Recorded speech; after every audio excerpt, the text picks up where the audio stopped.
సేవకునికి తీర్పు తీర్చుటకు నీవెవడవు. రోమా 14:4. అతడు నిల్చుండుటైనను పడియుండుటైనను అతని సొంత యజమానుని పనియే. తీర్పు తీర్చినరడా నీవెవడివి?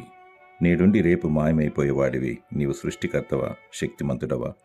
అన్యాయంగా సంపాదించుకున్న ధనవంతుడైనను, నరహంతకుడైనను, వ్యభిచారి అయినను అందరూ దేవుని దృష్టిలో పాపులే. మరియు అహంకారంతో విర్రవీగుతున్న గర్విష్టి కూడా పాపియే.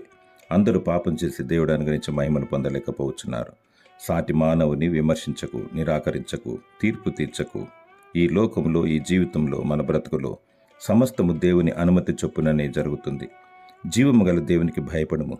నిన్ను నీవే విమర్శించుకొనుము, సరిచూచుకొనుము. ప్రభువైన యేసుక్రీస్తు తీర్పు తీర్చువాడు. దహించు అగ్ని. పరిశుద్ధత కలిగి, పవిత్రత కలిగి, సిద్ధపాటు కలిగి ఉండుము.